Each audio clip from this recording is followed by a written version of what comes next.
Undeniably, the heavyweight division proved to be one of the most compelling divisions in all of boxing over the past 12 months. This past Saturday, the year was closed out by Joseph Parker earning a unanimous decision against Derek Chisora in an all-out war.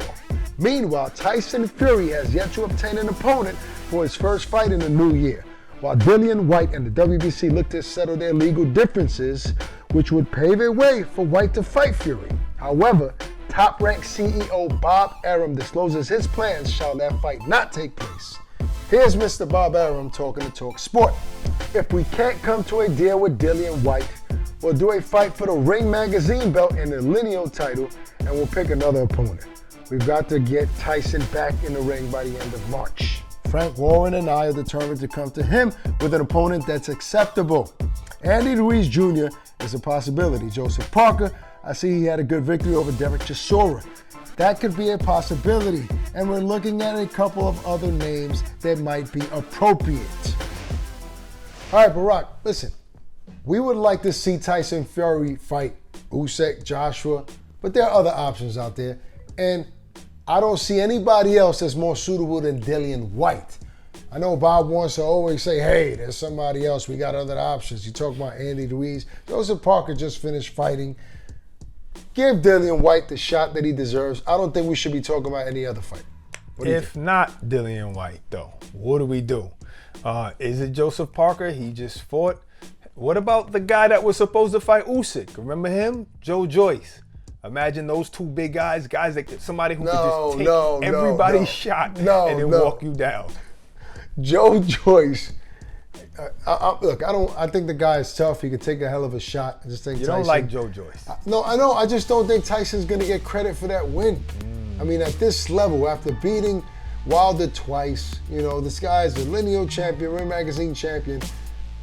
He's not going to get any credit for it. He's going to get heat for it. And at this point in his career, I think the only fights that make sense for him are the Joshuas of the world, the Usyks of the world, and Dillian Whyte. Yeah, but if you can't get, of course I want to see Dillian Whyte get the fight. I even think he wants to fight Dillian Whyte. I don't know why. I don't know what's going on legally, but I don't know why they can't just say, you know what, let's drop this case and just give me the fight that I want. I don't know why they're doing that, because if not, who are you going to fight? Michael Hunter, Hrgovic, the guys that are up there, Joseph Parker, you're going to have to wait months to fight him, which is still a good fight. But that's your friend, that's your mate, that's the guy. I'm sure it was Fury who told Joseph Parker put on, well, not necessarily Fury because it's probably Andy Lee, but that was the same strategy. Put on extra weight, come in there stronger, come in there heavier so you don't get bullied. Those guys are too close. Dillian Whyte is the only guy, you're right. Or Ortiz if he's able to get past Charles Martin, or vice versa. What? If Ortiz is able to get past Charles Martin? That's going to be an interesting fight. That's actually going to be a pay-per-view fight on New Year's this year. I'll be watching that one. But look, I want to see him against Dillian Whyte, and I think that fight is going to happen, Barack.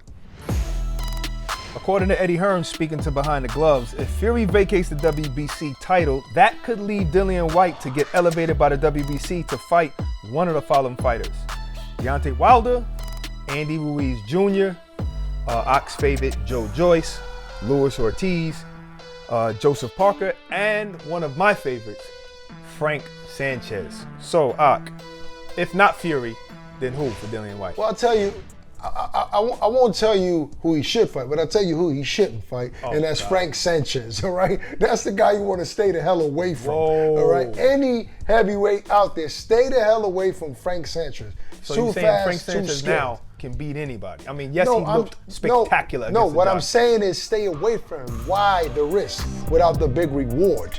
Okay, he's not a big name in the sport. You're not going to get the biggest payday. You're not going to sell out the O2 Arena. Why fight that type of guy for that little reward? That's why I'm saying that. Because Dillian Whyte is that same guy. Literally, he was the only one calling out Ortiz, Luis Ortiz, right? At that time, the only one. Now, I know Joshua said his name a long time after, but... No. Joshua didn't just say his name.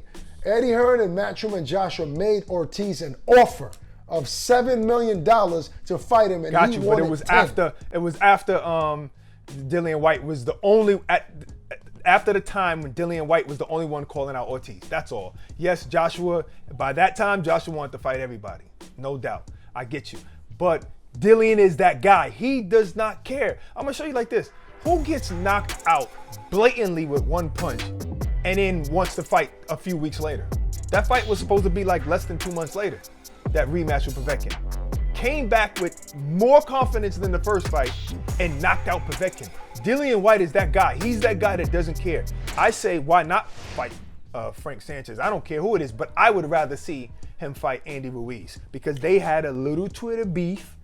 And that's a good story. I mean, I like that fight, but I also like the Deontay Wilder fight because they have gone head-to-head. Now, that's if Deontay Wilder decides to continue to fight and not retire. If so, that would be my first choice for Dillian White because those dudes have a lot of history with that WBC title. Good point.